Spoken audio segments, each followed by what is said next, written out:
Nazy Media, staff local, Chester County, PA. Cover photo courtesy, 6 ABC Action News. Don't forget to like and subscribe to our YouTube channel. 20-year-old, Siheem Walker, from Philadelphia, has been charged in connection with an armed carjacking in Chester County, PA last month. A 6 ABC Action News report said the incident happened at around 5:15 p.m. on September 19, in the parking lot at the Devon Square Shopping Center. Photo, 6 ABC Action News. According to police, the incident began when a 17-year-old left a Target store at the mall after buying milk. Greater than he started his vehicle, went to put it in reverse, two males entered the passenger side of his vehicle. According to the victim, both suspects pointed guns at him, demanded his key fob, his wallet, and told him to get out of the vehicle, said Detective Sergeant Jim Slavin of the Tredyffrin Township Police Department. Walker is reportedly already in custody in Philadelphia for a different case. The second suspect remains at large.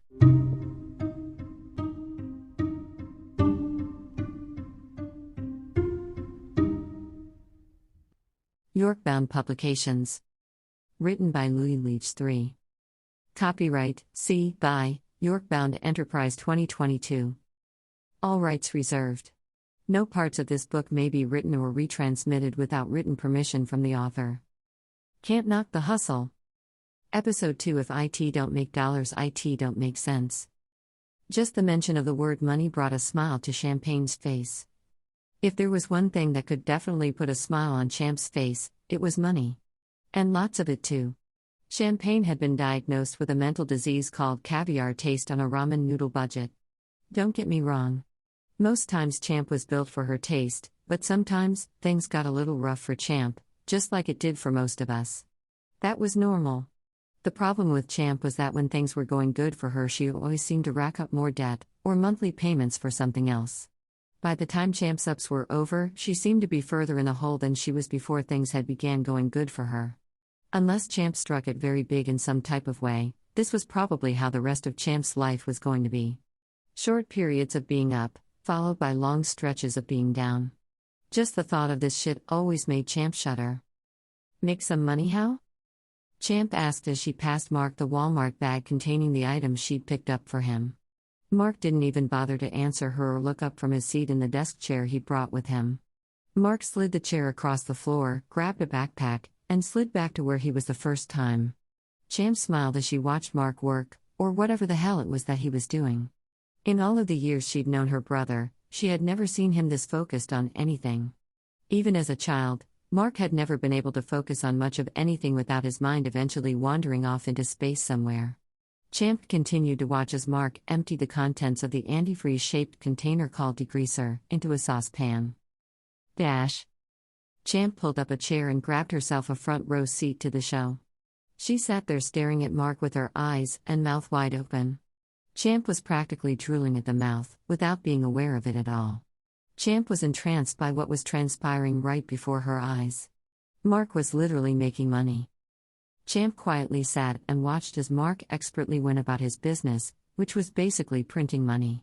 Mark started with a $1 bill. By the time he freaked and bounced that joint, he had a very real feeling, an excellent-looking $20 bill. Champ couldn't believe her eyes. When the hell had Mark learned to do this? A better question was, why was she just finding out about this gold mine? And why wasn't Mark rich? Or at the very least looking like he was? In Champ's mind, this shit made little to no sense at all. If Mark knew how to make a $1 bill turn into a $20 bill, he had to be banking some major money. But why the hell was he usually broke? So how long have you been doing this? Champ asked with genuine interest. Mark looked over his shoulder and shrugged as he continued working. I knew how to do this for a while. It's just something I do when I need a few extra bucks for something. It looks pretty good too. Check this out. Mark unpinned one of the freshly ironed bills that were hanging with a clothespin, from a clothesline Mark had sat here and put together. Mark passed one of the bills to Champ, who instantly put the money up to the light to get a better look.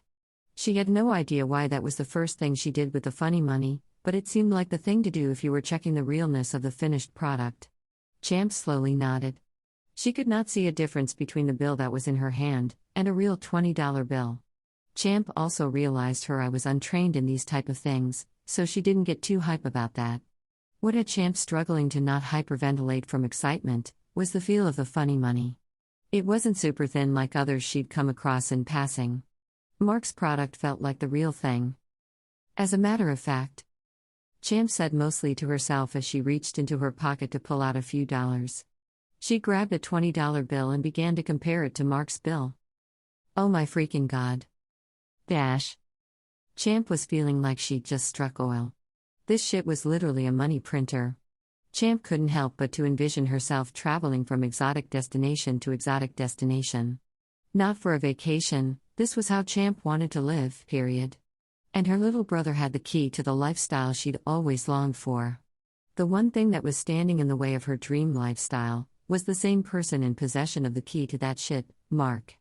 Him and Champ were different in almost every way possible, including the way their individual minds worked when it came to spending money. The first question Champ had for her brother was, why did he make all $20 bills instead of $100s? Mark said he used $20s because they were a lot less suspicious than $100 bills. Champ disagreed with this vehemently, but she managed not to open her mouth. Mark went on to explain that this wasn't a thing he did on a regular basis, and he wasn't really all that sure how good the money was. He knew his bills were good enough to pass the money marker test at the corner stores around the way. He'd got up off of his bills at those type of joints 90% of the time. The other 10% he was using to enter neighborhood crap games with. And Mark didn't even do that with his batches sometimes. He was too worried that the funny money would be traced back to him in some type of way. Mark was more paranoid than hungry for some coin. Champ was the exact opposite. She gave zero fucks about any of that being careful shit. I mean, it wasn't like Champ was a complete idiot who would do idiotic things if she were the one in her brother's position, but Champ did feel like Mark was being extra careful and extra paranoid for no reason. Mark kept taking about the feds this, and the feds that. Champ wanted to laugh her ass off and tell Mark that him and his few dollars worth of funny money he got off in the neighborhood was the very last thing the federal government was thinking about. After her conversation with Mark, Champ's mind was made up. She'd found her new hustle. She was going to print money. Way more money than Mark's scary ass. She was going to do it the right way and get at some real money. She just needed to learn how to do the shit first. Luckily for her, Mark already asked her if she had enough time to help him make a batch this week. He offered to pay her for her time. Little did Mark know, she should have been paying him, because Champ was planning to learn everything there was to know about the process of making funny money, and little did Mark know, but he was going to be taking on the job of being her unsuspecting teacher. Champ was 3 days into working with Mark before she had to run back to the store for more degreaser and other business-related products. Champ had been doing nothing but studying Mark and his techniques since the day she began working with him. Champ hadn't had the time, or even want, to try to think about anything else at the moment. Any more shit added to her life at this point would be nothing more than a distraction. Making this money was taking up 100% of Champ's time, attention, and cares to give. She was a woman on a mission. Champ was focused as she searched the aisles of Walmart for the things she'd come here for. So you stalking me now, huh? Champ turned around to see Biz standing there smiling. Champ let out a slightly irritated low-key, in her own mind, sigh. She knew exactly who was behind her. She wasn't trying to be mean or anything, but right now was definitely not the time for love or whatever, but she still managed to smile as she responded. You wish. They both laughed. Champ was just about to say something else, but Biz beat her to the punch. So when you gonna let me take you out to eat or something? Biz smiled at Champ as he awaited her answer. His boldness threw Champ for a little loop. This was surprising. If there was one thing Champ absolutely adored about a man, it was confidence. Finally found your nuts, huh? Champ joked. Diz laughed as he shook his head. I deserve that, I think. But are you willing to let me attempt to make it up to you, now that I finally found my nuts and all? Diz said with a huge smile on his face. Champ answered his question with a peck on the cheek. She walked away afterward without saying a word.